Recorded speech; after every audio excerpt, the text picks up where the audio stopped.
ঝাড়গ্রামে বিজেপির সমর্থনা সভায় শ্রমিক ভট্টাচার্যের তৃণমূলকে তীব্র কটাক্ষ। ঝাড়গ্রাম জেলা বিজেপির উদ্যোগে জেলা কার্যালয়ে আয়োজিত সম্বর্ধনা সভায় উপস্থিত ছিলেন রাজ্য বিজেপির সভাপতি তথা রাজ্যসভার সাংসদ শ্রমিক ভট্টাচার্য।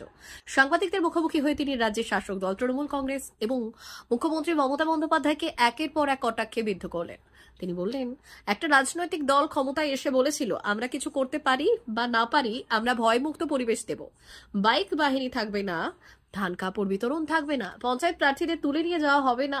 কিন্তু আজ বাস্তবে তার উল্টো চিত্র। মুখ্যমন্ত্রীকে আক্রমণ করে তিনি মন্তব্য করলেন, 2011 সালে মমতা বন্দ্যোপাধ্যায় আমাদের কাছে ছিলেন স্বপ্নের মেঘবালিকা, আজ তিনি ঠাকুমা ঝুলির সাজবাতির চুপ কথা হয়ে গিয়েছেন। তৃণমূলের নির্বাচনী মনোভাব নিয়ে তিনি অভিযোগ করেছেন, তৃণমূল প্রকাশ্যে স্বীকার করেছে যে কোনো মূল্যে জিততেই হবে, তাই তারা মানুষের গণতান্ত্রিক অধিকার কেড়ে নিচ্ছে। রাজ্যে প্রাকৃতিক সম্পদ থাকা সত্ত্বেও উন্নয়নমূলক পদক্ষেপে অনীহা দেখানোর অভিযোগ তুলে তিনি বললেন, ঝাড়গ্রামে বিপুল পরিমাণে ম্যাঙ্গানিজ, পশ্চিম মেদিনীপুরে ম্যাঙ্গানিজ ওর, পুরুলিয়ায় খনিজ এবং রানাঘাট এবং অশোকনগরে তেল মজুত রয়েছে। এগুলির অ্যাকশন করলে রাজ্য পুলিশ রাজস্ব এবং কর্মসংস্থান পেতে পারত, কিন্তু মুখ্যমন্ত্রী কোনো উদ্যোগ নিচ্ছেন না। ভোটার তালিকা নিয়ে তীব্র ব্যঙ্গ করে তিনি বললেন, মানুষের টাকায় জগন্নাথ মন্দির বানানো হচ্ছে, সম্প্রীতির ডাক দিয়ে দুর্গাপুজো মহরম একসাথে করার প্রচার করা হচ্ছে, অথচ মৃত ব্যক্তিদের নাম এখনো ভোটার লিস্টে রয়ে গেছে। তিনি উদাহরণ দিয়েছেন, শিক্ষামন্ত্রী ব্রাত্য বসুর মৃত বাবার নাম এবং তার নিজের মৃত বাবা মায়ের নাম এখনো ভোটার তালিকায় রয়েছে। বাংলাদেশ প্রসঙ্গ টেনে শ্রমিক ভট্টাচার্য বললেন, লড়াই কোনো ধর্মীয় সম্প্রদায়ের বিরুদ্ধে নয়, বরং রাজনৈতিক আগ্রাসনের বিরুদ্ধে। মমতা বন্দ্যোপাধ্যায় সংখ্যালঘু ভোটের ভরসায় ক্ষমতায় ফিরতে চাইছেন বলে অভিযোগ করেছেন তিনি। তৃণমূলের সহিংসতা প্রসঙ্গে তিনি দাবি করেছেন, গত 3 বছরে পশ্চিমবঙ্গে যত খুন হয়েছে তার 98% তৃণমূলের গোষ্ঠীদ্বন্দ্ব, এর মধ্যে 90%ই সংখ্যালঘু সম্প্রদায়ের। এদের পরিবারের দাবি, সিবিআই তদন্ত অভিযোগের আঙুল বিজেপির দিকে নয়, বরং তৃণমূলের দিকেই উঠছে। ভাষার প্রসঙ্গেও তিনি মুখ্যমন্ত্রীকে আক্রমণ করেছেন। তার দাবি, বাংলা ভাষার পরিচয় বিকৃত করা হয়েছে, বাঙালির প্রকৃত পরিচয় হারিয়ে শ্রমিক পরিচয়কে চাপিয়ে দেওয়া হচ্ছে। সার্বিক বক্তব্যে শ্রমিক ভট্টাচার্য অভিযোগ করেছেন, রাজ্যের মানুষকে ভয়, দুর্নীতি এবং গোষ্ঠীদ্বন্দ্বের রাজনীতি ছাড়া কিছুই দেয়নি তৃণমূল সরকার। কত মুসলমান খুন হয়েছে গত 10 বছরে উত্তর প্রদেশে, হরিয়ানায় কত মুসলমান খুন হয়েছে, রাজস্থানে বিজেপি সরকারের আমলে কিংবা অবিজেপি সরকারের আমলে খুন হচ্ছে পশ্চিমবঙ্গে, মরছে মুসলমান, মারছে মুসলমান, আর রাস্তায় বেরিয়ে পড়েছেন যে আমরা আমরা আমরা সংখ্যালঘুদের পক্ষে।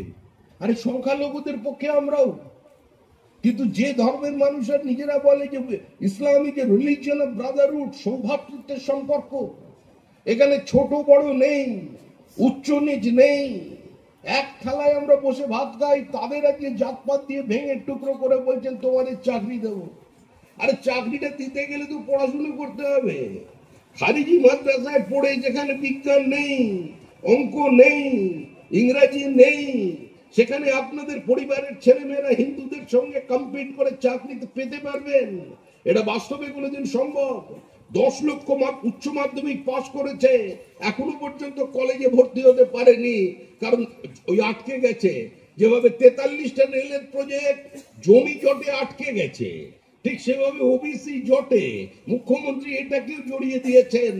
সব জায়গায় ডাক্তারি, ইঞ্জিনিয়ারিং সারা ভারতবর্ষে পড়া শুরু হয়ে গেল, বাকি শুধু পশ্চিমবঙ্গে, কারণ এখনো ওই ওবিসির 10% পিছনের দরজা দিয়ে সংখ্যালঘুকে পাইয়ে দেবার ব্যবস্থা করে দিতে পারেনি। বলছেন লক্ষ্মীর ভান্ডার, আরে লক্ষ্মীর ভান্ডার দিয়ে কি হবে? লক্ষ্মীর ভান্ডার তো বিজেপিও দিচ্ছে। আপনারা 2000 দিলে আমরা 4000 দেব। আপনারা দেখছেন তো পার্শ্ববর্তী রাজ্য, আপনি দেখুন দিল্লির দিকে তাকিয়ে দেখুন, সেখানেও লক্ষ্মীর ভান্ডার, ওই ধরনের ভান্ডার আছে। আর যার থেকে নকল করেছেন সেই মধ্যপ্রদেশ, সেখানেও তো চলছে। বরঞ্চ আপনি যে দিন তার টাকা দেন তার 3 গুণ টাকা দিচ্ছেন, কিন্তু কার টাকা? এ টাকা লক্ষ্মীর ভান্ডার বলে যে মহিলাদের টাকা দিচ্ছেন, কারণ দয়া করে দিচ্ছেন না, এটা তার টাকা। আপনি যে পয়সায় একটা সাবান কেনেন, লক্ষ্মীর ভান্ডারে যে টাকা পাচ্ছেন, ওই সাবানটাকে তাকে একই দামে কিনতে হয়, কারণ ট্যাক্স একই। মানুষের টাকা, যে টাকা তাদের শ্রম শক্তি দিয়ে অর্জন করে, প্রত্যক্ষ বা পরোক্ষ করের মধ্যে দিয়ে সরকারি কোষাগারে জমা করেছেন, আপনার টাকা আপনার কাছে ফিরে আসছে। আর আপনার টাকা আপনার কাছে ফিরতে এসে মাঝখানে অন্তরায় হয়ে দাঁড়িয়েছে তৃণমূল কংগ্রেস, একটা সর্বভৌম রাজনৈতিক দল। কাঠ খেয়েছে, জঙ্গলের, জঙ্গল সাফ, বালি খেয়েছে, পাথর খেয়েছে, শৌচাগার খেয়েছে, মিড ডে মিলের চাল খেয়েছে, রেশনের ডাল খেয়েছে। এবার লালু প্রসাদের কাছে আশীর্বাদ নিয়ে এসছে। পাশে বিহার তো চোখের জলে মুখ ভাসিয়ে দিচ্ছে। বলছে তুমি গরু মোষের খাবার খেয়ে হজম করে জেলে চলে গিয়েছিলে, ওটা এখনো আমরা করে উঠতে পারিনি, ওই বিদ্যাটা একটু শিখিয়ে দাও।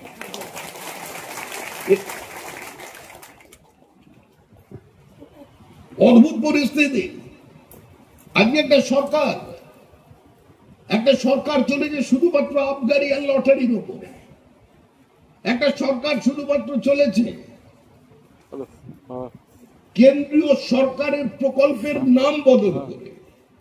একটা সরকার চলেছে কেন্দ্রীয় সরকারি প্রকল্পের টাকাকে ভিন্ন চ্যানেলে সরিয়ে নিয়ে গিয়ে মিড ডে মিলের টাকা বকটুইয়ে পাঠিয়ে দেওয়া হলো। মুখ্যমন্ত্রীকে জিজ্ঞাসা করা হলে উনি বললেন আমি পারি, আমার অধিকার আছে। বলছেন কেন্দ্র বঞ্চনা, 100 দিনের টাকা নেই। আরে বিজেপির পঞ্চায়েত আছে, আমরাও চাই 100 দিনের টাকা আসুক, আমরাও প্রধানমন্ত্রীর কাছে, আমরাও কৃষিমন্ত্রীর কাছে দরবার করছি। আমাদেরও একই উত্তর দিচ্ছে কেন্দ্র সরকার, বলছে হিসাব দাও, টাকা নাও। আমরা বলছি আমরা কি করতে পারি, এ তো মুখ্যমন্ত্রীর ব্যাপার। বলছে তোমাদের মুখ্যমন্ত্রী বলছে টাকা নেওয়া আমার অধিকারের মধ্যে পড়ে, কিন্তু হিসাব দেওয়াটা আমার অভ্যাসের মধ্যে পড়ে না। আর ঠিক আছে, গোটা পশ্চিমবঙ্গের রাজনীতি আজকে এখান থেকে আপনাদের বেরিয়ে আসতে হবে আপনাদের পরবর্তী প্রজন্মের স্বার্থে। বাংলা বাঁচতে চায়, বাংলা পরিত্রাণ চায়, বাংলা মুক্তি চায়, বাংলা এই প্রাতিষ্ঠানিক লুটকে বন্ধ করতে চায়, বাংলা নিজের মাটিতে নিজের মেধাকে রেখে দিতে চায়। আজকে বেঙ্গালুরুর দ্বিতীয় কথ্য ভাষা বাংলা 14,60,000 ছেলে মেয়ে সেখানে পড়াশোনা করছে। 40 লক্ষের বেশি পরিযায়ী শ্রমিক বলছেন কৃষকের রোজগার 3 গুণ করে দিয়েছি, আর আলু চাষিরা আত্মহত্যা করছে, মুখ্যমন্ত্রী নীরব আছেন। এখানে স্টেট জিডিপি ন্যাশনাল জিডিপি থেকে এগিয়ে গেছে, বলছেন এগিয়ে বাংলা।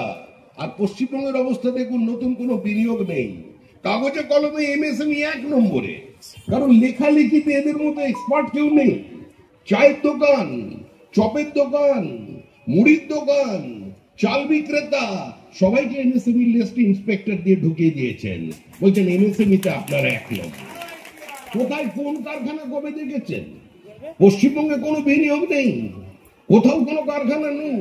এখানে যারা শিল্পপতি আছেন, যারা এখানে ফ্যাক্টরি করছেন, তারা অন্য জায়গায় টাকা নিয়ে চলে যাচ্ছেন। মুখ্যমন্ত্রী একটা প্রতি বছর নিয়ম করে আপনাদের টাকায় একটা বিরাট মঞ্চ বানাচ্ছে বিজিপিএস। ওখানে দেখবেন মুখোশ শিল্প, চপ শিল্প, এখন মানুষ বিশ্বাস করছে না। এই সরকারের কোনো বক্তব্য আর মানুষ গ্রহণ করছে না। সরকার ওই জন্য নিজেকেই নিজে ধন্যবাদ জানাচ্ছে। দেখছেন বাইরে হোর্ডিং লাগানো আছে, মুখ্যমন্ত্রীকে ধন্যবাদ। ধন্যবাদ দিচ্ছে কে? তৃণমূল কংগ্রেস। কেন ধন্যবাদ দিচ্ছে? কারণ মুখ্যমন্ত্রী বুথে 20 লক্ষ টাকা পাঠার ব্যবস্থা করে দিয়েছেন, পুরোটাই খাবে, ওই জন্য ধন্যবাদ দিচ্ছে। 399 hotel and restaurant, Narayangarh bypass, পশ্চিম মেদিনীপুর। আমাদের এখানে সকাল, দুপুর ও রাত্রিকালীন আহারের সুব্যবস্থা রয়েছে।